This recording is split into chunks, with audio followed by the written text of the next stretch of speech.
Nesse vídeo vamos falar sobre os capítulos 32 a 35 de Isaías. Veja os primeiros versículos do capítulo 32. Eis que reinará um rei com justiça e com retidão governarão príncipes. Um varão, um homem, servirá de abrigo contra o vento e um refúgio contra a tempestade, como ribeiros de águas em lugares secos e como a sombra de uma grande penha em terra sedenta. Deu para sentir exatamente a imagem? Uma terra sedenta, um deserto, um sol de lascar, e ele serve como sombra de uma grande pedra. Muito maravilhoso. Refúgio contra a tempestade, ribeiros de água em lugares secos. Mas quem é essa pessoa? Quem é essa solução? É um homem, um rei. E aí fala no versículo 3, os olhos dos que veem não se ofuscarão, os ouvidos que ouvem escutarão.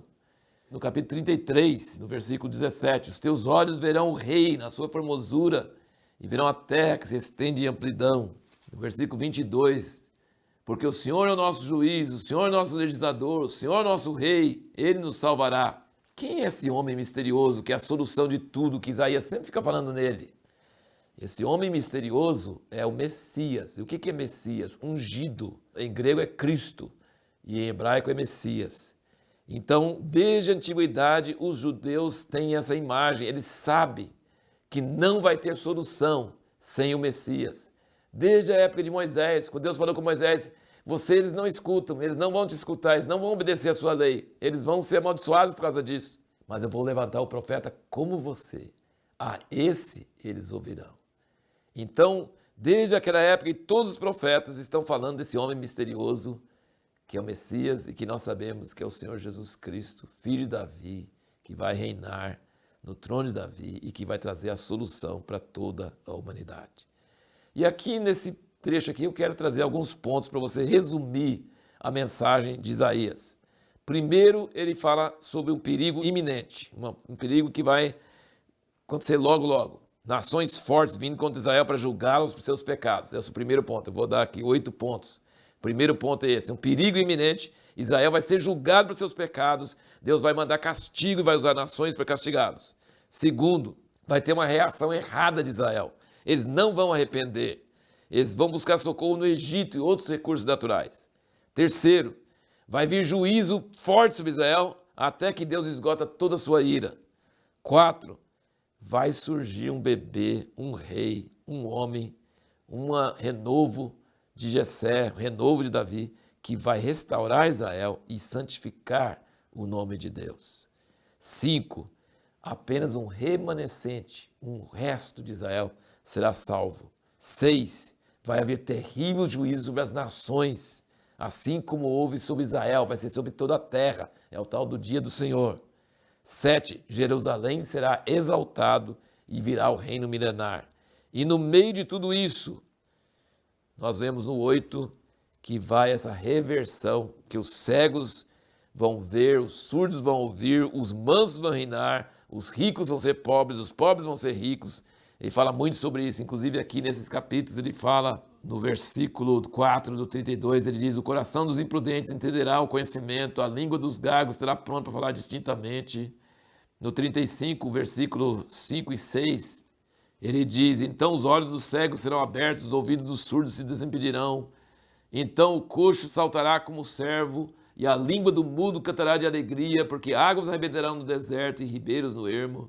Ele fala no 8, ali haverá uma estrada, um caminho que se chamará o caminho santo, o imundo não passará por ele, mas será para os remidos. Os caminhantes, até mesmo os loucos, nele não errarão.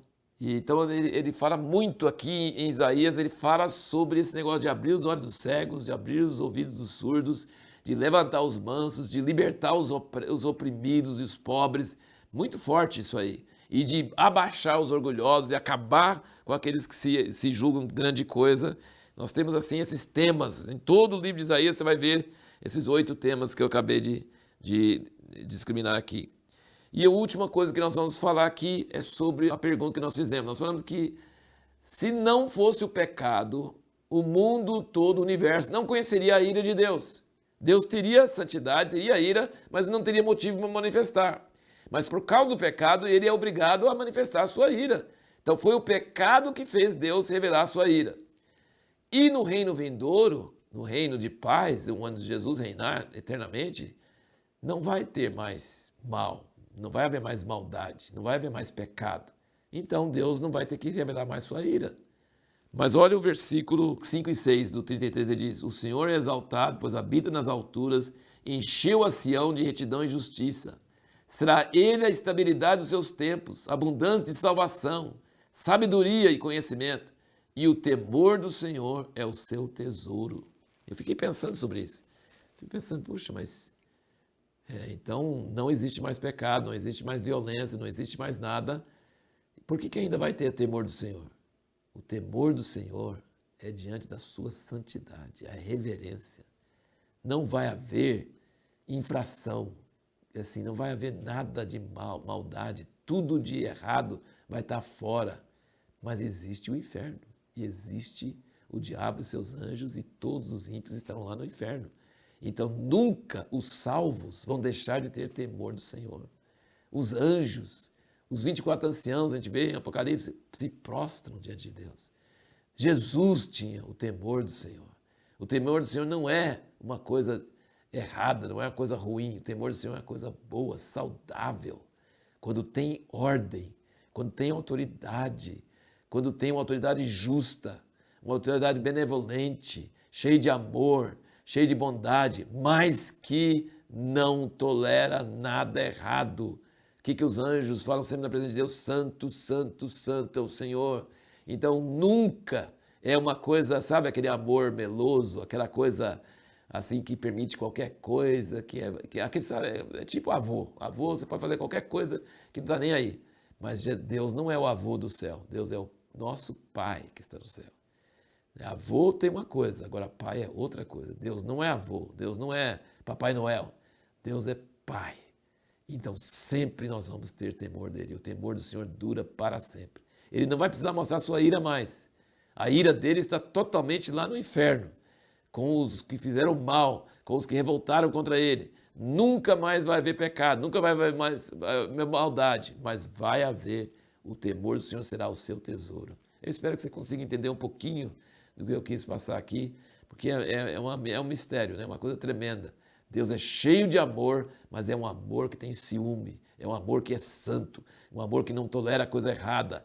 E ele não vai precisar de revelar sua ira, seu ciúme, mas isso vai estar presente, ele nunca muda e nós vamos sentir eternamente esse santo temor, e é isso que não vai permitir o mal entrar mais na terra, no universo. Ele permitiu entrar para revelar sua ira, mas ele nunca mais vai precisar de mostrar sua ira.